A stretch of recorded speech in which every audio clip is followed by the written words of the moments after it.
Ora, boa tarde a todos. Foi um privilégio poder contar com a vossa presença aqui, como devem calcular, porque não é todos os dias que nós conseguimos convocar uma plateia para um momento cultural fora de portas, com uma temperatura exterior que ronda os 40 graus. Portanto, muito obrigado pela vossa presença e peço desculpa pelo atraso, mas deveu-se a problemas de ordem técnica. Estávamos a tentar fazer isto em direto para a internet, mas não estamos a conseguir. Portanto, vai ser mais tarde, posteriormente, passado na internet, não será em direto. Tudo bem. Também as pessoas agora estão na praia, se calhar também não havia problema nenhum em não o fazermos agora. Nós somos 3 pessoas que vamos falar no âmbito desta exposição que eu tive o privilégio de organizar aqui assim no convento e vou começar por apresentar um dos meus convidados, que é o Paulo Loção. Para quem não o conhece, ele é historiador e filósofo. É investigador do Instituto Internacional Hermes e diretor da Nova Acrópole em Oeiras, Cascais. Tem vasta obra publicada, onde podemos destacar Templários na Formação de Portugal, portanto, como vê, não podia estar mais dentro daquilo que nós estamos aqui a fazer, e dos Templários à Nova Demanda do Graal. É fundador do Círculo Lima de Freitas de Matemática. Vejam bem como a gente encontra pessoas com esta maravilha de currículo aqui assim entre nós. Da matemática e geometria sagrada, obviamente. O Lima de Freitas tinha tudo a ver com a geometria sagrada. E do Centro de História Jaime Cortesão.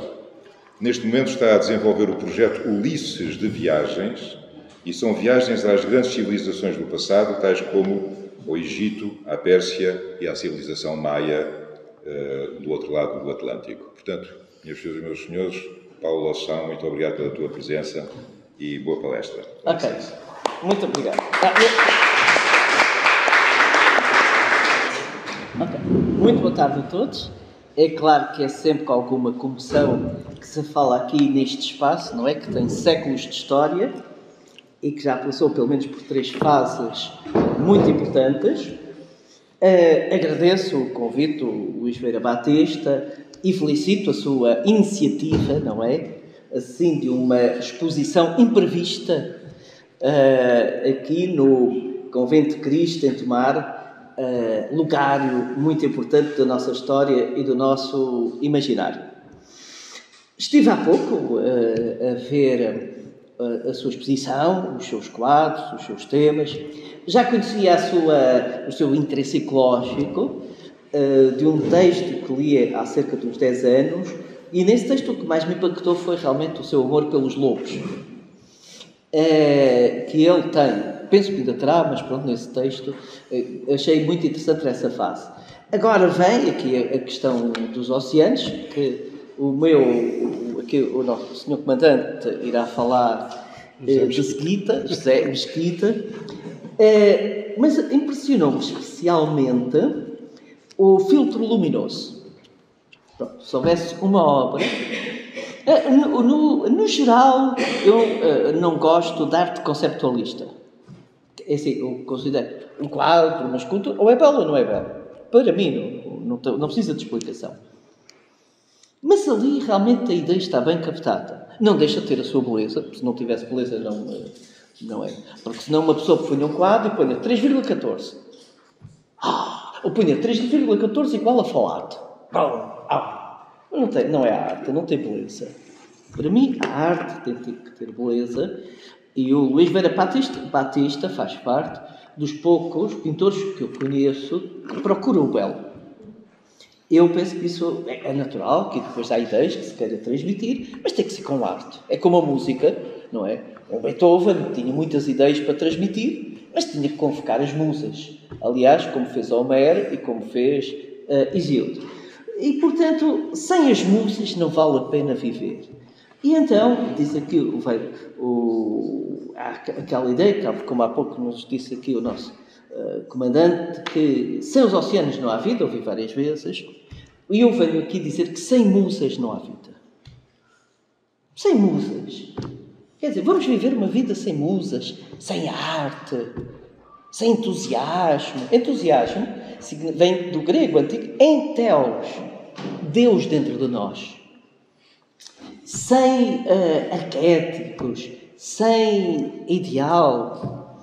E, portanto, obviamente que nós temos que respeitar os oficiais. Obviamente que estamos a entrar, a meu ver, a meu sentir, a entrar, ou já numa nova Idade Média, estamos num declínio de civilização muito grande, mais uma vez, a meu ver, mas estou pronto para debater o tema. Porém, eu creio que James Lovelock contribuiu muito para o olhar ecológico. E o que é que dizia James Lovelock? Que morreu há cerca de um ano, com 101 ou 102 anos, dizia que a Terra é que nos pode destruir, não nós a Terra. Eu sei que é discutível, mas é que aliás, ele até tem um livro que é A Vingança da Terra. O que eu quero dizer é que, do meu ponto de vista, a natureza com certeza terá mecanismos de defesa que, se a humanidade pisa o risco, continua a pisar o risco, abre o chuveiro. Sei lá, não sei. Só estou a dizer que a Terra... Eu sou neoplatónico. Para os neoplatónicos, como um Plotino, um Jamblico, tudo é vivo. Um pouco como a ciência se está a aproximar agora à teoria atual do panpsiquismo. Não só tudo está vivo fisicamente, mas tudo está vivo também num campo mais subtil. E dentro dessa maneira, com certeza que a natureza possa, estou a colocar como hipótese de trabalho, mas foi o que inclusivamente, curiosamente, há uma carta que o Marquês de Pombal reflete isso, que face, digamos, ao que nós chamamos, sei lá, cataclismos, ou que nós chamamos certos fenómenos da natureza, nós humanos nada podemos fazer. E então, digamos que a minha pregação é de que, para além das questões físicas, temos que também dar importância, por exemplo, a este mar que está por cima da cabeça de Santana.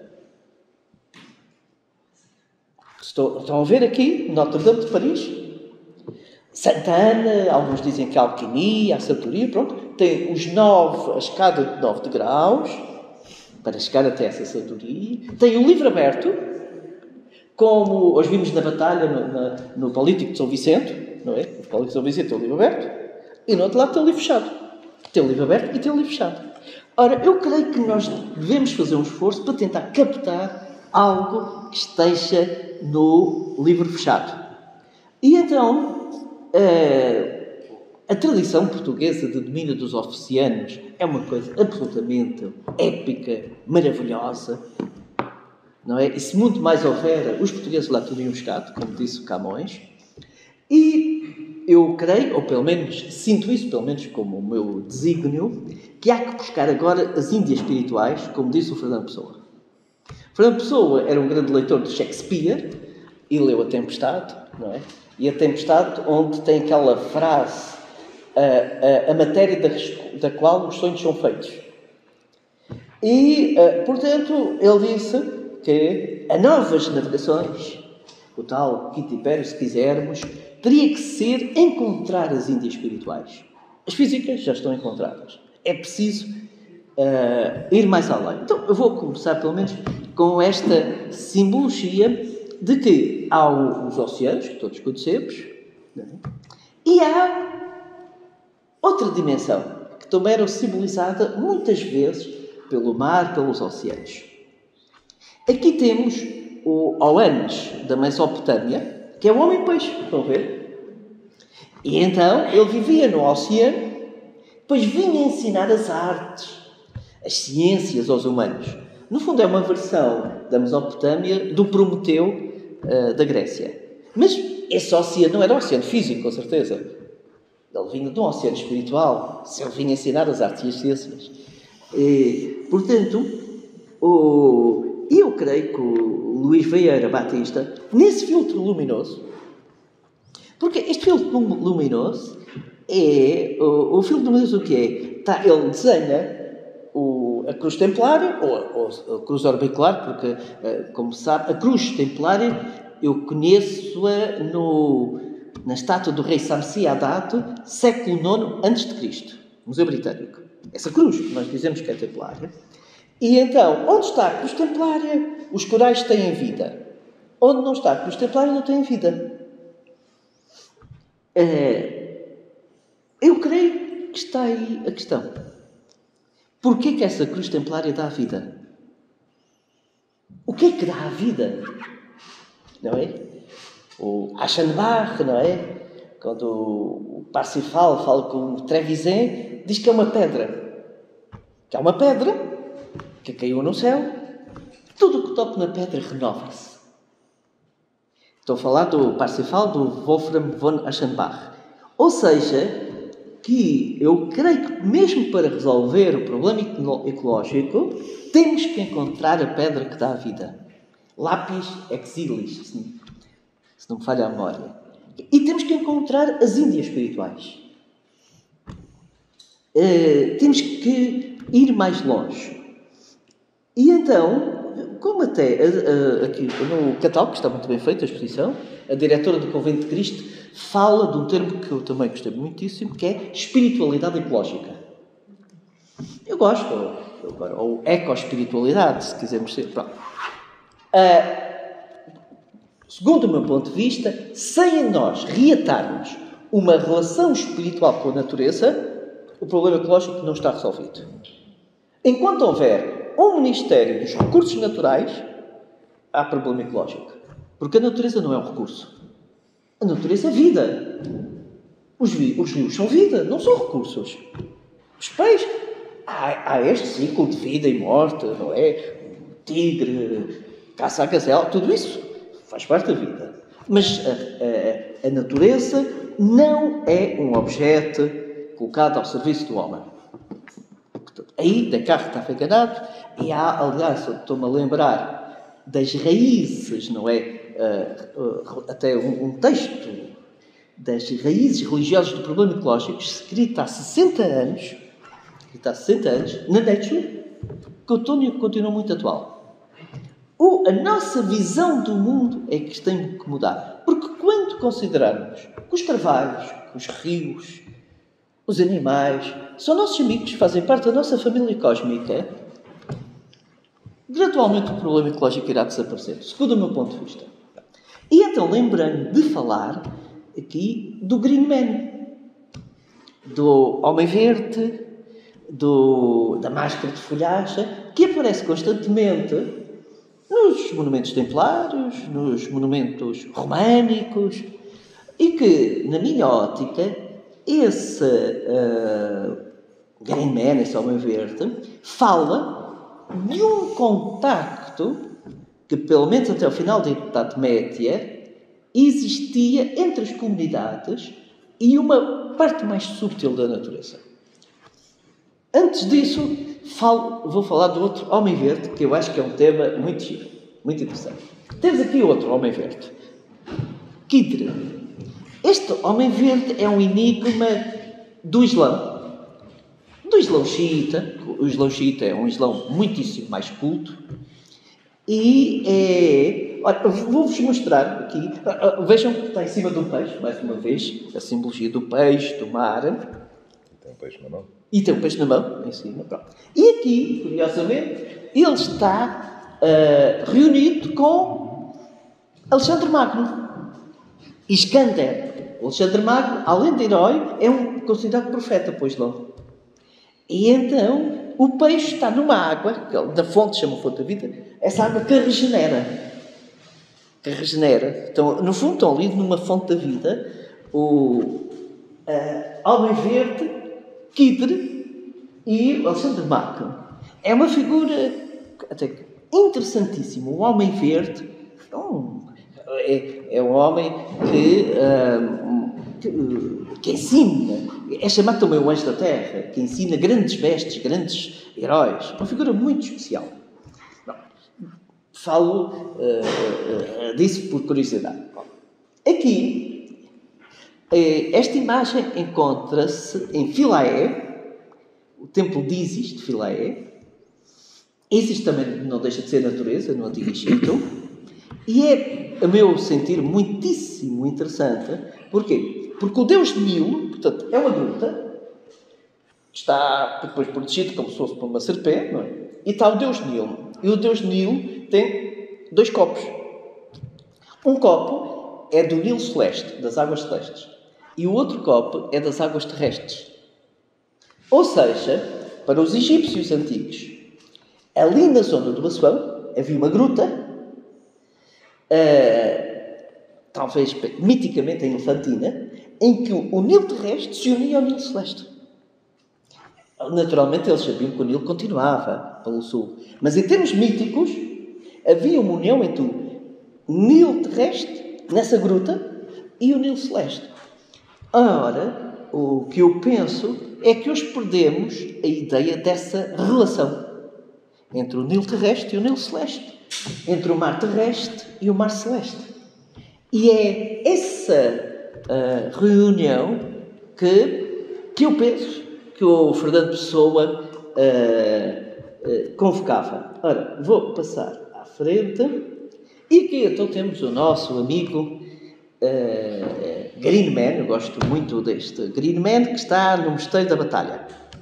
Hoje encontrei outro na grande sala do Soldado Desconhecido, em frente ao mestre, penso que talvez seja o Afonso Domingos, está outro Green Man.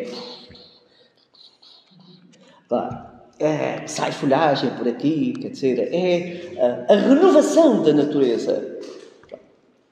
E então aqui vou mostrar mais alguns, depois temos de falar um pouco sobre o simbolismo, e que é da Igreja João Batista, que agora só abre ao domingo, mas perto daqui a um mês já abri todos os dias para voltarmos a visitar, que é todo este outro da Igreja João Batista. Este aqui é muito interessante, é tricéfalo, e dos lados sai a natureza, a fertilidade. E este é o que eu gosto mais, continua a ser a Igreja de São João Batista, portanto já do tempo da Ordem de Cristo, não é? E eu penso, todos estes crescimentos era a consciência que ele tinha das forças da natureza, dos elementais da natureza, e isso é, na Idade Média, transversal a toda a Europa.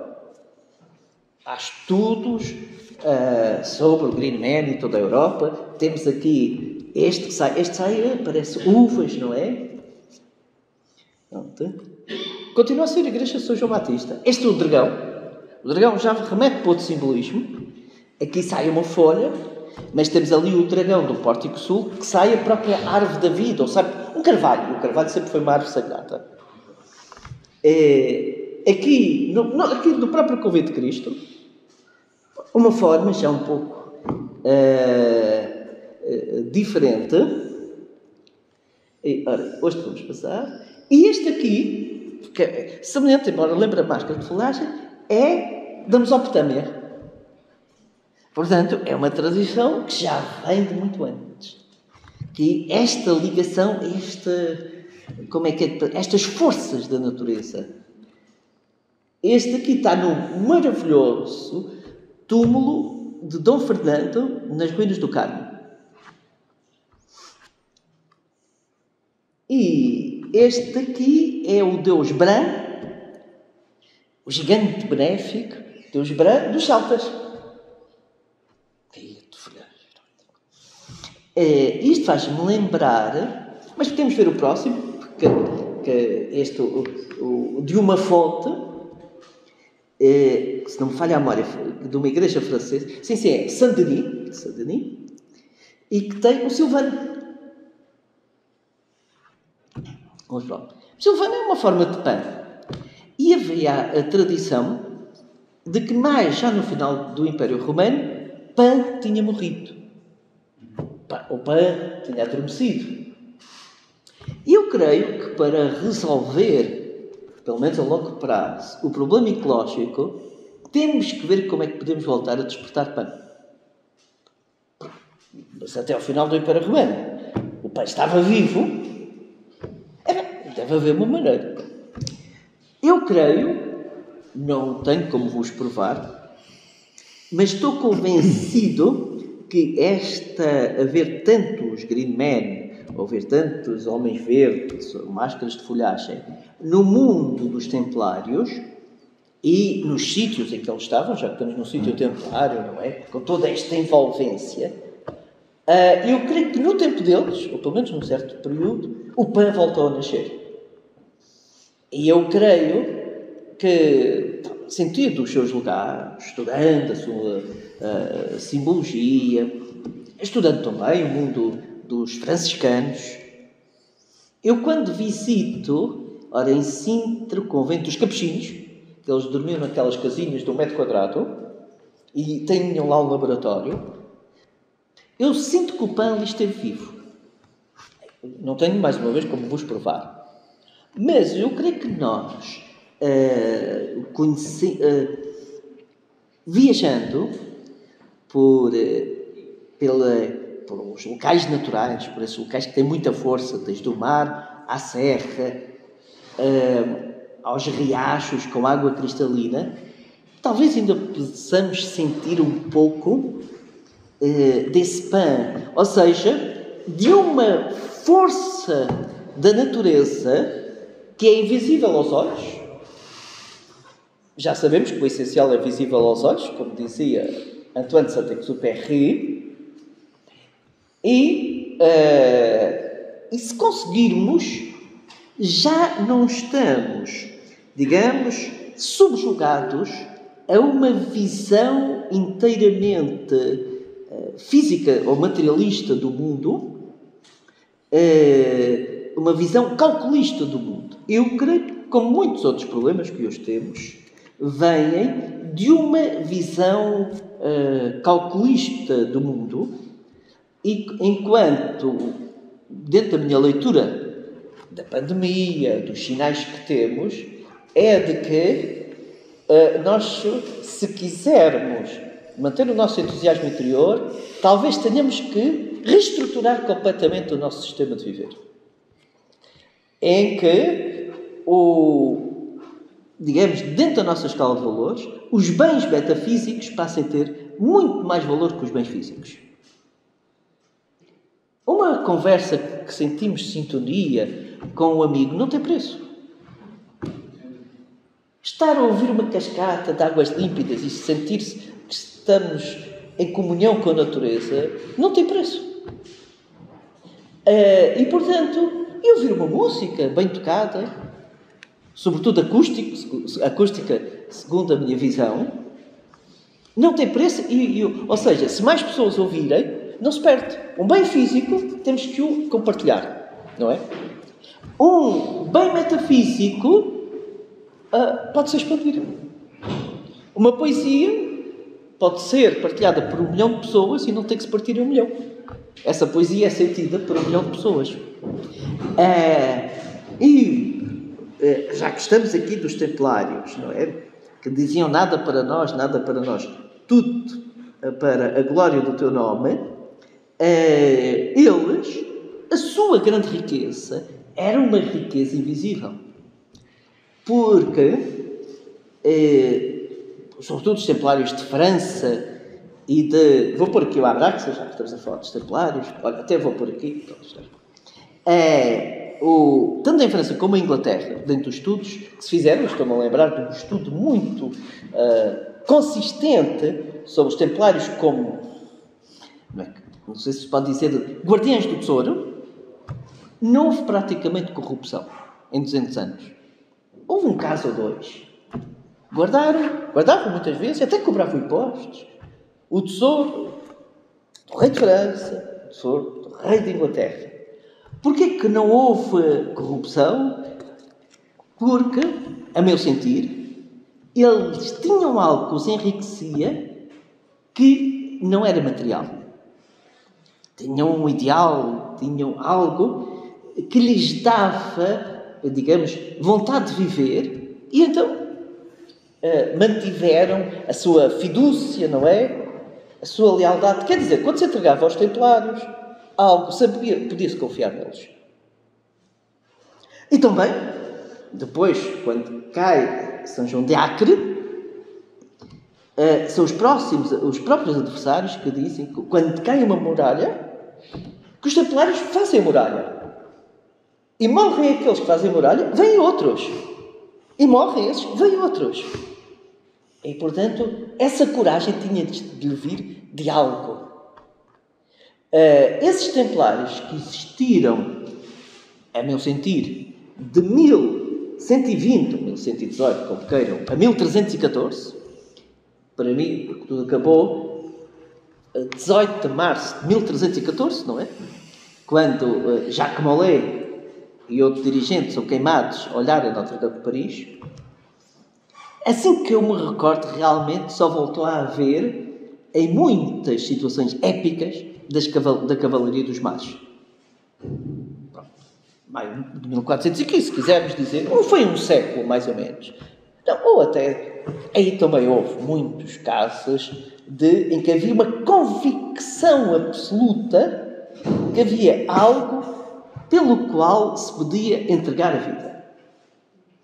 Eu creio que esse tinha não se pode falar dos templários sem entender que aqueles cavaleiros, escudeiros, sargentos, estavam preparados para, em qualquer momento, dar a vida pelo seu ideal. E por isso, a meu sentir, é muito diferente falar dos templários de 1118, vamos aceitar, até 1314, e com todo o respeito do neotemplarismo. Respeito, mas estes os históricos de 1118 a 1314 tinham algo que eu ainda não sei o que é. Podemos dizer, fé em Deus, isto e aquilo, eu ainda não sei o que é. Mas tinham algo especial. E tinham algo que por vezes podemos sentir nas pedras. E expressávamos em símbolos. Pronto, temos aqui os célebres 2 cavaleiros sobre o cavalo. Pronto. Temos aqui na Catalschacht também a partilharem, os tais 2 a partilharem o escudo. E há pouco eu estava. Este é o enigmático Abraxas. Portanto, há muita gente que me diz que a ordem. Bem, o primeiro nome que eles tiveram, a Ordem dos Pobres Companheiros de Nosso Senhor Jesus Cristo, foi o primeiro nome que tiveram. E depois, então, é que se começou a chamar da religião da Cavalaria de Salomão. Ou da religião do Templo de Salomão. O nome correto era assim. A religião era confraria, não quer dizer uma religião, mas o termo que estava de religião, do Templo de Salomão. E então diz-se que era porque eles estavam nas cavalariças, portanto, como ficaram como o Balduíno II lhes deu as cavalariças, então começou-se a chamar Cavaleiros do Templo de Salomão. A meu ver, isso não tem sentido.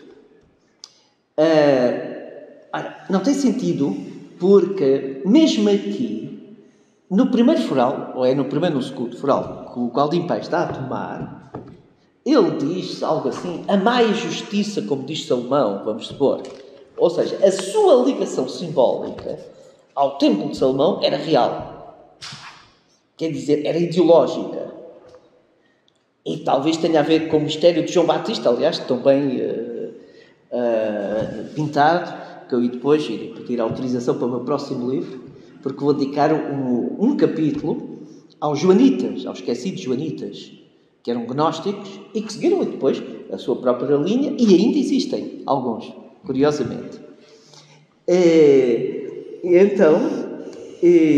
Portanto, todo esse mundo é um mundo fascinante, mas voltando aqui... e muitos me dizem que eles eram cavaleiros. Como é que é de explicar? Como houve a Ordem dos Hospitalários. Ou seja, nós podemos nos perguntar porquê é que se fala tanto dos Templários e nem tanto dos Hospitalários, da Ordem de Santiago, etc. Bem, há uma explicação que é que tiveram a extinção, uma morte abrupta, que de algum modo acontece com o mesmo que Sócrates da antiga Grécia, que o facto de ter aquele julgamento e aquela morte, se calhar ajudou a tornar-se famoso. Eu creio que não é só por isso, e creio que há realmente, que não é fácil às vezes encontrar evidências que havia nos Templários realmente uma ordem, um círculo interno. Mas eu creio que este Abraxas, que há mais do que um, que eu já confirmei a sua existência, qualquer um de vós pode confirmar agora no site dos arquivos franceses, e este Abraxas que estamos a ver é um dos vários Abraxas dos selos Secretum Templi, dos contraselos secretos dos Templários, é um símbolo gnóstico. A soma do valor numérico das suas letras dá 365 e tem aqui, obviamente, o caráter solar com 7 estrelas, o grito dos mistérios. Portanto, eu ainda não sei onde estava o mistério dos Templários. Depois, se houver debate, alguém me puder ajudar, eu ainda não sei. Só sei que eles, isto não tem dúvidas, que eles tinham algo de especial. Ora bem, então, vamos só passar. Aqui é só para vos mostrar a cruz, como dos Templários. Esta cruz é praticamente igual àquela que está no castelo de Almorol e esta estátua é do século IX a.C. Qualquer um de vós pode visitar, está no piso térreo do Museu Britânico. Os nossos reis utilizaram sempre a cruz orbicular, que não é exclusiva dos Templários. Se nós visitarmos o norte, em Portugal, vemos esta cruz orbicular em quase todas as igrejas românicas. Aqui, para mim, é muito interessante este tímpano da igreja românica Santa Eulália de Arnoso, porque tem a sua construção geométrica, que é feita por 5 circunferências. Eu mostro assim aqui. Estão a ver? Aqui e aqui. São só círculos. É muito interessante, e aliás está também patente na exposição, a transformação, o processo. Quer dizer, os Templários tinham uma cruz, utilizaram várias, mas em Portugal realmente é sobretudo a cruz orbicular, que é realizada só com o compasso. Esta cruz é só com o compasso. Como Deus. Até agora, todas as ilustrações que eu vi representando Deus, arquiteto, é só com o compasso. Nunca vi com os 4. Mesmo a e depois mais tarde do William Blake, que é espetacular. Ali, espetacular.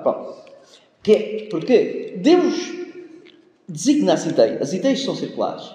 Depois é preciso pegar no círculo e dar-lhe retidão, dar-lhe concretização. E é interessante que a passagem dos Templários se passe de uma cruz no círculo para uma cruz no quadrado. Ou no retângulo, às vezes, que é a cruz de Cristo. Ora bem, depois temos aqui outro, com um selo templar, não é?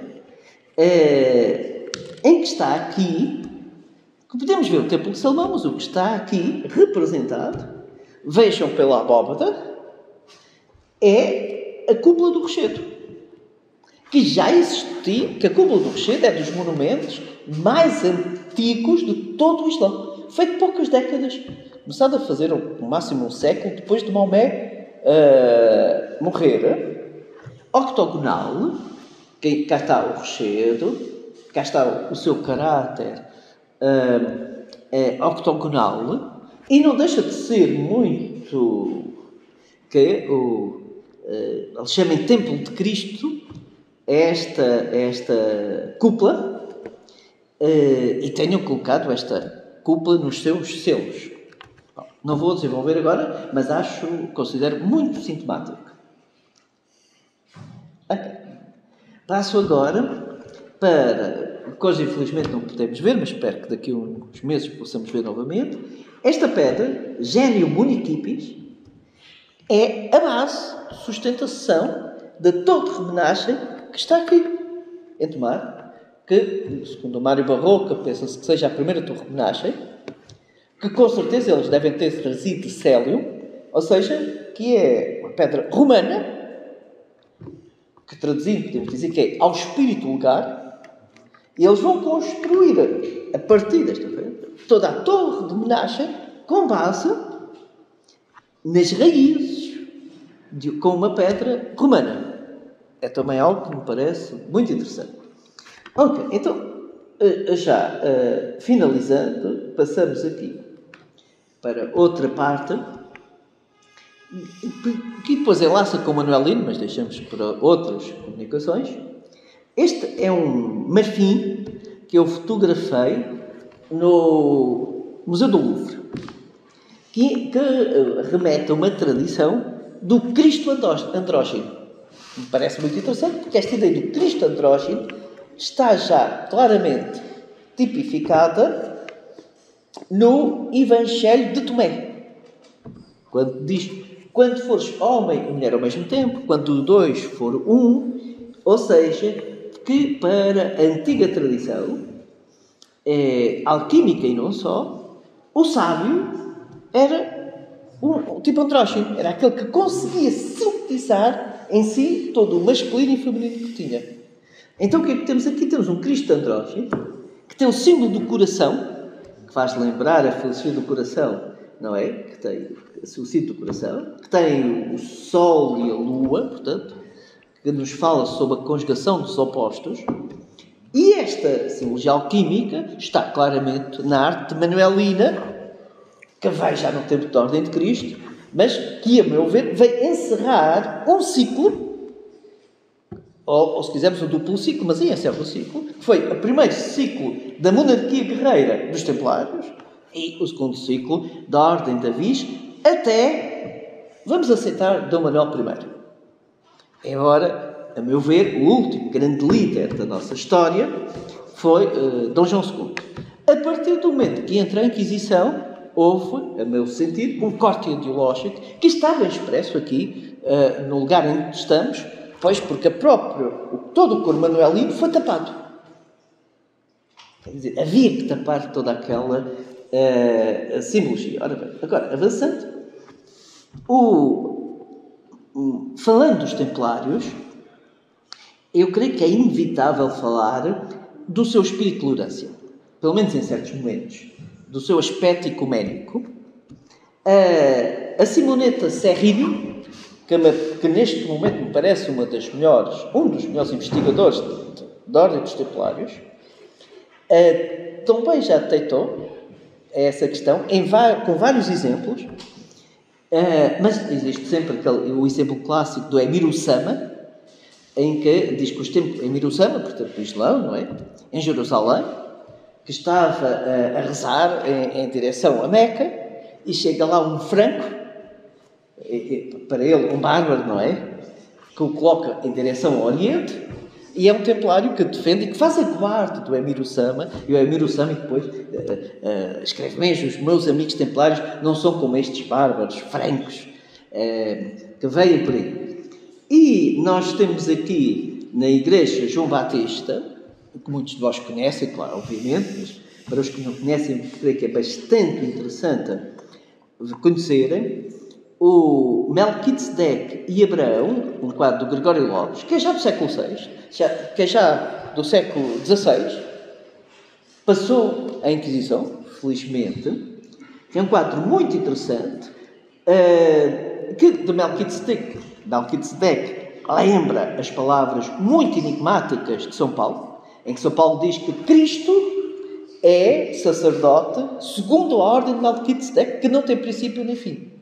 Ora bem, então Cristo é filho de Deus, é Deus, ou Cristo é o sacerdote da ordem de Melquisedeque? Isto está numa das cartas de São Paulo, é um texto muito interessante, mas aqui neste quadro ainda temos mais, que é por detrás de Melquisedeque, tem sim um aspecto tipo persa, não é? Que faz lembrar algumas apresentações de Zoroastro, ou até do Ganisto ou Espoleto. Tem um judeu, um muçulmano e um monge cristão. Pode-se ver atrás, um muçulmano com o turbante, um judeu com as suas barbas. Isto, na época, é algo impressionante. E depois tem uma bandeira com significado muito interno, que não é digamos, o crescente e o pentágono do Islão, Porque tem dois. O que é interessante nesta imagem é que tem dois pentágonos. O pentágono, agora deixa-me ver do vosso lado. O pentágono da libertação da matéria, da espiritualização da matéria, e o pentágono ao contrário, que é o pentágono da materialização do espírito. Estão a ver? Dois inversos. E a lua, ligada aos mistérios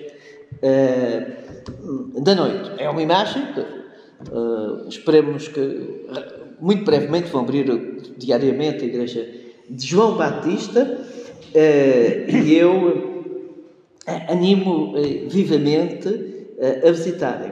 Nesta tradição, não se pode deixar de falar, para quem gostar de aprofundar, todo o texto que eu já referi, do Wolfram von Aschenbach, que já temos edição em português, porque o Parsifal, todo mundo, até o seu próprio irmão, que é africano, é um livro também que mostra uma grande tolerância face, por exemplo, ao Islão. Fala de Zazamak com grande interesse, inclusivamente, como disse, ele tem o meu irmão que é africano, que, portanto, e quando fala de Monsalvat é um tema muito misterioso desta obra do Aschenbach.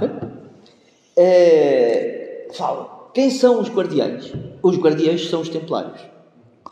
Portanto, aqui temos uma relação direta, no caso do Aschenbach, com esses cavaleiros de Monsalvat, que depois o Wagner vai recuperar tanto no Parsifal como no Lohengrin, o cavaleiro do cisne. Ou seja, o que é que ele diz? O que é que diz o Trevisente ao Parsifal? O ermito, o tio do Parsifal, que é um pouco o seu mestre.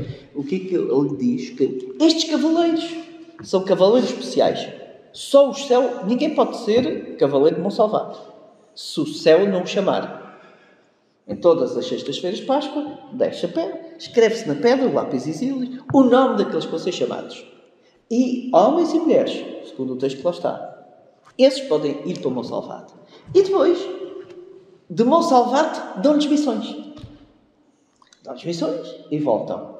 E o que é que acontece com o Lohengrin, que me parece interessantíssimo, é que o Lohengrin vai para o condado de Elsa, tem uma série de problemas, e ele dirige e coloca quietude nesse condado. E diz a Elsa: eu dou paz a este território, caso-me contigo, mas tu não podes perguntar a minha origem. Jamais, como dizia o outro. Tudo corre bem, mas os familiares de Elsa começam a dizer a Elsa que não deve ter linhagem, o teu marido, isso é uma vergonha, etc. E ela não resiste e pergunta-lhe. E o que é que acontece? Pronto, ele regressa a Monsalvat. Bem, é uma história que me parece muito interessante. Ok, vou finalizar para dizer que considero que foi toda esta força que veio dos Templários que permitiram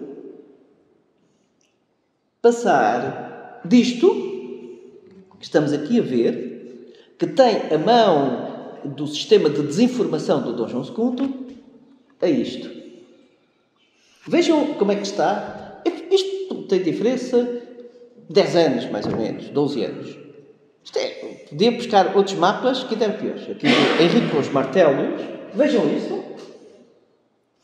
Ele ainda teve, como soube da escada do Bartolomeu Dias, ainda teve que pôr um pouco de mar ali, estão a ver? Ainda teve que pôr ali um pouco de mar. E vejam como estão, talvez, os cerca de 14 mil quilómetros da África Ocidental, tão bem cartografados.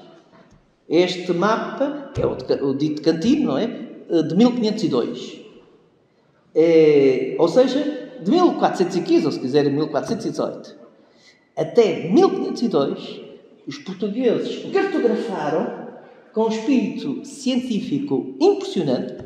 Tem no Golfo de Guiné um erro de longitude, mas a nível de latitude está praticamente certo.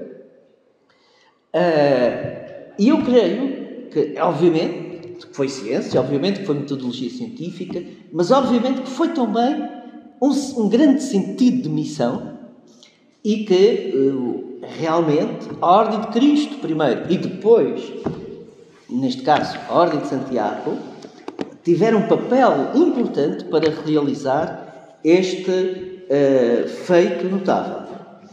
Acabo mais uma vez, felicitando o Luís Vieira Batista. Acho que só o facto de fazer uma exposição deste lugar merece o aplauso. O facto de refletir sobre o futuro merece o aplauso. E haver hoje alguém que ainda possa dar o exemplo da sua relação com as musas merece o aplauso. E acabo como comecei. Uma vida sem inspiração das musas não vale a pena ser vivida. Ok, muito obrigado.